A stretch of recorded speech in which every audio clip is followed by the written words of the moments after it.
음, 시대를 사다 보면 그 시대의 정신들이 있습니다. 우리 지금 현대 시대는 이제 이 포스트 모더니즘이라고 하는 시대라는 것을 제가 한번 수요 예배 때 설명을 드린 적이 있습니다. 이 포스트 모더니즘이라고 하는 시대는 뭐 다른 것이 아니라 개인 이기주의에 빠져 있는 시대다. 개인이 옳은 시대. 그러니까 내가 옳은 시대에 살고 있다. 틀린 것이 없고 다 각자 다 맞는 시대다. 그런 것이죠. 근데 그걸 더 떠나가 이제 물질이 워낙 이제 이 모든 것의 주인이 되다 보니까 사람들의 가치관과 또 자기의 성공과 자기가 좋다라고 하는 것도 어떤 그런 이 한 목적만 이루면 나는 성공한 사람이고 나는 옳은 사람이고 내가 하는 것은 모든 것이 맞다라고 여기는 그런 시대가 됐습니다.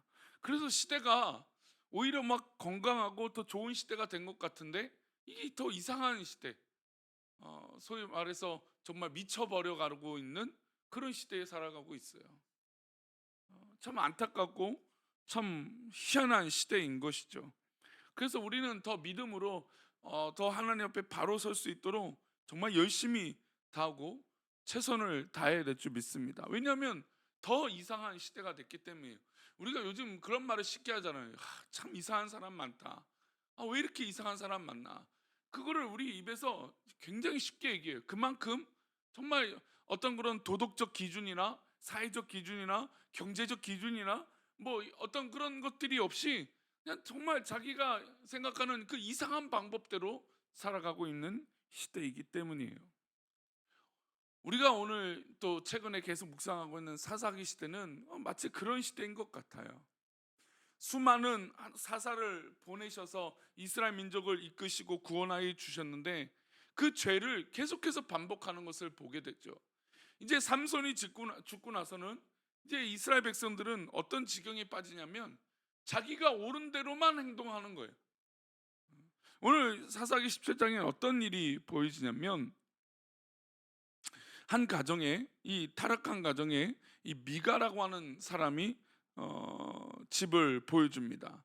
미가라고 하는 청년이요, 어떤 행동을 하냐면 어머니의 돈을 훔칩니다. 물론 왜 훔쳤는지 나와 있지 않아요. 이 미가라고 하는 청년이 어머니 돈을 훔쳐요. 어머니 돈이 얼마였냐면 은 1,100이었어요. 그러니까 뭐 엄청난 돈을 훔친 것이죠. 그러니까 돈이 없어지자 어머니는 어떻게 하냐면 훔쳐간 사람을 저주하는 거예요. 눈 뜨면 저주하고 하루 종일 그 훔쳐간 사람을 저주해요. 근데 그 훔쳐간 사람이 누굽니까? 가장 가까운 자기 아들이었던 것이죠. 온종일 어머니는 계속해서 같은 말을 반복하면서 저주합니다. 이거를 듣다가 아들이 너무나 듣기 싫었던 거예요. 왜요? 자기를 향한 저주였던 것이기 때문이죠. 그리고 결국 그 미가라고 하는 아들이 어머니한테 자백을 해요. 뭐라고 자백합니까? 내가 그것을 훔쳐갔다라고. 그리고 어머니에게 은 1,100을 돌려줬습니다. 그러면 여기서 계속해서 저주했던 어머니는 아들이 훔쳐갔다는 하는 이야기를 듣고 어떻게 될까요? 혼을 내야죠. 그런데 그 돈을 받고 그 어머니는 그 아들을 혼을 내지 않습니다. 요즘 시대가 그렇잖아요. 자녀들이 혼날 일을 하고 잘못된 행동을 했는데 어른들이 혼을 내지 않아요. 귀하게 커야 된다고. 물론 상처받을 수도 있고 여러 가지 뭐 문제가 있으니까 또 조심하고 사랑해야 되는 건 맞습니다.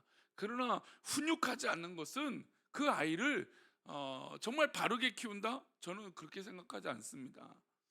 물론 이제 그 어떤 가정마다 매를 드는 가정도 있고 또 때로는 정말 혼을 내서 말로 이제 훈육하는 경우도 있고 하지만 부모가 정말 감정적으로 정말 이 지나친 이성으로 아니면 지나친 감정으로 아이를 훈육하는 건 문제가 있어요. 그러나 정말 성경적으로 믿음 안에서 아이들을 훈육하고 옳은 것을 가르치는 건 이 부모의 정말 좋은 하나님의 이 권한이고 이 교육의 방법이죠. 돈을 훔쳤어요. 아니 그래서 그 돈이 얼마나 귀했는지 하루 종일 매일매일 저주했잖아요. 근데 그 돈을 아들이 훔쳐갔으니 아들을 혼내야 되는데 뭐라고 했냐면 오히려 아들을 칭찬을 합니다. 그리고 하나님을 막 찬양을 해요. 아들에게 돌려받은 은 1,100 가운데 200을 가지고 뭘 하냐면 은 신상을 만듭니다. 신상을 만들어서 그 집 산당에 신당에 두게 되죠. 아들은 에봇과 드라뵘을 만들어서 어머니가 만들어 주신 신상과 함께 섬기기 시작합니다. 자신이 어떻게 섬겨야 될 줄을 못하니, 어떻게 섬겨야 될지 어떻게 할 줄 모르니까 레인의 흉내를 내는 한 청년을 데리고 옵니다. 그리고 그 한 청년을 이 가정의 제사장으로 삼아요. 이게 너무나 웃긴 일이죠. 하나님께서 세우신 제사장도 아니고 자기 마음대로 제사장을 세우고요. 그리고 신상을 만들고 우상을 만들어서 그것을 섬기도록 만드는 거예요. 그것도 레인도 아닌 사람, 본인이 레인인데도 불구하고 그렇게 하지 않아요. 그러니까 이 이스라엘 민족의 이 가정의 이 모든 모습은 정말 이 정체성을 다 보여주고 있는 것이죠. 너무나 안타까운 일입니다. 여호수아가 죽기 전 마지막 설교로 나와 내 집은 여호와만 섬기겠노라라고 했던 이 설교를, 이 말씀을 이스라엘 민족이 까마득하게 잊어버린 것입니다. 심지어 레인 집안에서 우상을 만들고 또 잘못된 제사장을 세워서 이렇게 참혹한 일들을 이루고 있는 것이죠. 가정이 붕괴되고 신앙이 붕괴되고 사회가 붕괴되고 있는 모습을 보여주고 있는 것입니다. 레인 흉내를 내는 거짓 레인들이 각 지역마다 넘쳐난 거예요. 그러니까 이게 무슨 얘기냐? 가짜 목회자들이 늘어나기 시작했던 것이에요. 가정이 온전히 붕괴되는 모습입니다. 자, 우리 7절 8절 말씀인데요, 읽어보겠습니다. 시작. 유다 족속에 속한 그는 레인으로서 거기서 거류하였더라. 그 사람이 거주할 곳을 찾고자 하여 그 성읍 유다 베들레헴을 떠나 가다가 에브라임 산지로 가서 미가의 집에 이르매, 이것은 레인들을 고발하고 있는 모습이에요. 원래 레인들은 한 지역을 하나님께 분배받지 못했어요. 그래서 48개 성읍에 그곳에 살게 하셨습니다. 하나님이 레인을 흩으신 이유는 레인들이 각 지파의 각 지역에서 하나님의 일들을 감당하도록 하신 것이에요. 영적 지도를 하라고 말씀하신 것입니다. 그런데 이 레인은 어떻게 됩니까? 돌아다니고 있어요. 그 하나님께서 속해 있는 48개의 성읍에 있지 않고 돌아다니고 있는 것입니다. 그러면서 이 주변에 부탁하고 있는 어떤 그런 사람들의 말을 들어주고 하나님의 방법이 아닌 자기의 방법대로 예배를 드려주고 이러고 있는 것이죠. 그리고 재판도 돌아다니면서 하고 있는 거예요. 원래 이 도피성이나 이곳에 와서 재판을 받아야 되는데 이들이 돌아다니고 있는 것이죠. 하나님의 방법이 무너지고 하나님의 말씀이 무너지고 하나님의 기준이 무너지고 있는 것입니다. 오늘 이 본문에 나오는 레위는 유다 베들레헴 성읍으로 받았습니다. 그 땅에 거하라 했으면 그 지역에서 성경 말씀을 가르치고 신앙 교육도 하고 예배도 드려주고 분쟁이 있으면 재판도 해줘야 됩니다. 그런데 이 사람이 어떻게 된 일인지 그 지역을 떠난 것이죠. 그 당시 떠돌아다니는 레인들이 많았다라는 것을 보여주고 있습니다. 이유는 뭘까요? 레인들이 그 한 곳에 있고 싶지 않았기 때문이에요. 그리고 또 다른 돈벌이가 있으면 떠났다라는 것이죠. 그러니 이게 정말 하나님께서 부어주신 그 사명을 다 잊어버린 것입니다.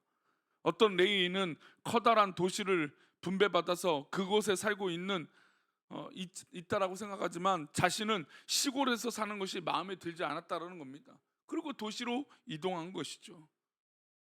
그래서 레위인들이 떠나가기 시작합니다. 몰래 그 지역을 이탈하죠. 마음에 드는 곳으로 갑니다. 신상을 두고 섬기는 일에 앞장서서 자기들이 해줍니다. 이 말이 안 되는 일을 지금 계속하고 있는 것입니다. 그리고 이가 연봉 협상을 합니다. 이 말도 안 되죠.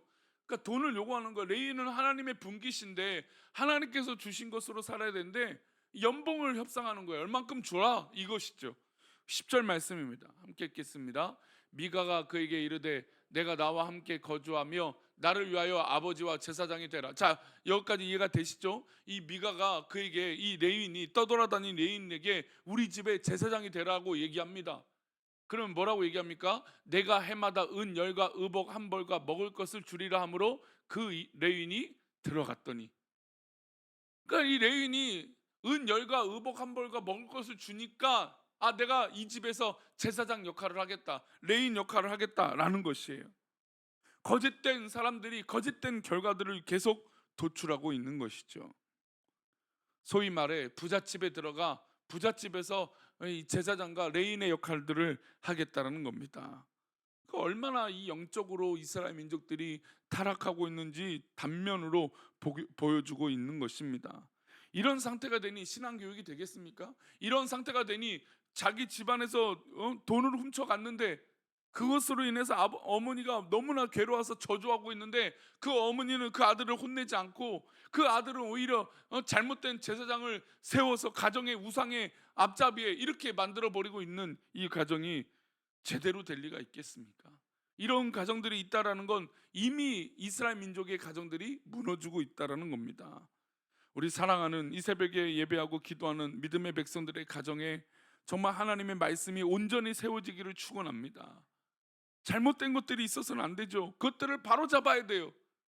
우리 자녀들만큼은 뭔가 잘 된다라고 하는 것이 아니라 우리 자녀들만큼은 정신 차리고 말씀 붙들어야죠. 영적으로 바로 서지 못하면서 형통상 레인인 이 가정의 재상이 되었다고 기뻐하고 있는 이 미가의 모습을 이 13절에서 말씀하고 있어요. 보겠습니다. 13절입니다. 이에 미가가 이르되 레인이 내 재상이 되었으니 이제 여호와께서 내게 복 주실 줄을 아노라 하니라. 자기 만족이죠. 자기 해석이죠. 하나님이 전혀 기뻐하시지 않는데 미가가 야 이제 레인이 우리 집의 제사장이 됐다. 하나님께서 이제 복 주실 것이다. 그러니까 즉 우상을 만들어 놓고 그 우상이 우리에게 복 주실 것이다. 그렇게 자기 합리화를 하는 거예요. 우리가 현대의 한국교회 이 성도들이 자기 합리화에 빠진 것이 있어요. 철저하게 하나님 말씀에 붙들고 겸손하게 하나님 앞에 나아가야 되는데 어떻습니까? 자기 옳은 대로 자기 합리화에 빠지니까 잘못된 신앙생활하고 있음에도 불구하고 나는 괜찮아. 나는 복 받을 거야.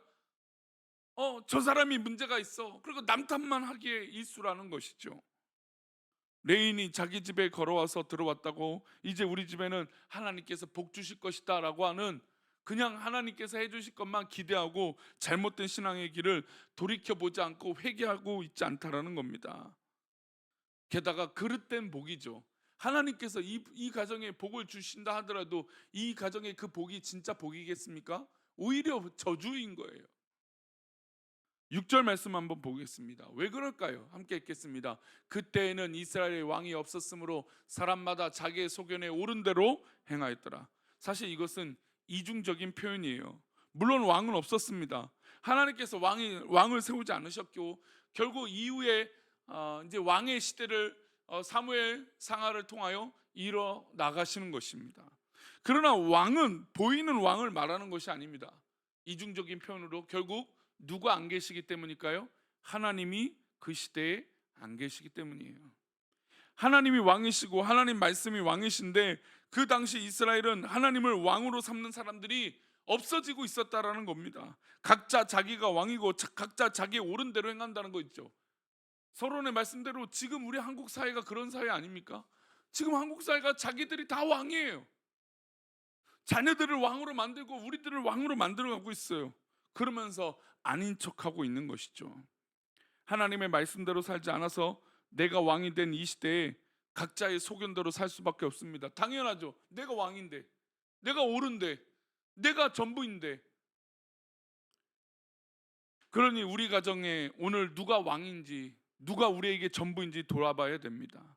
이 나라 이 민족의 왕은 누구입니까? 하나님이셔야 됩니다. 가정의 왕은 다른 것이 아니라 하나님이 왕이 되어야 됩니다.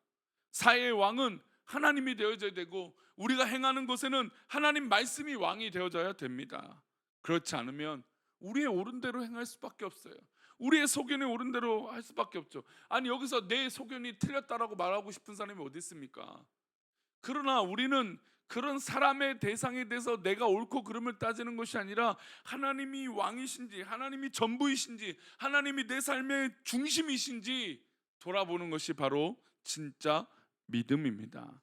내가 우상을 섬기고 싶으면 우상을 섬기고 도둑질하고 싶으면 도둑질하고 내가 레인이지만 하나님 세우신 그것이 싫으면 마음대로 떠나는 그리고 돈 많은 사람들은 가정의 제사장을 삼는 이런 시대가 바로 마치 사사시대가 우리 지금 한국 시대가 아닙니까?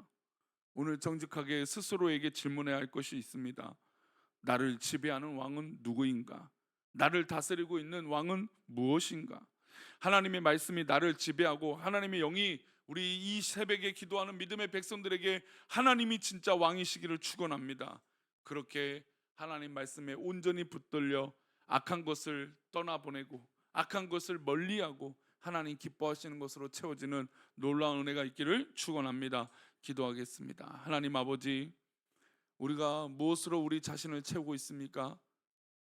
우리 무엇으로 내 중심의 주인을 삼고 있습니까? 하나님이 우리의 주인이시오, 하나님이 우리의 전부이시오, 하나님의 모든 것인 줄 믿습니다. 오늘 믿음의 백성들 그렇게 하루를 살아가게 하여 주시고 정말 하나님 주인 되어 주셔서 우리를 통치하여 주옵소서. 우리의 옳은 것이 중요한 것이 아니라 하나님이 옳은 것이 중요한 줄 믿습니다. 그렇게 믿음으로 살아가는 건강한 하루가 되도록 인도하여 주옵소서. 감사하고 거룩하신 예수 그리스도 이름으로 기도를 옵나이다. 아멘.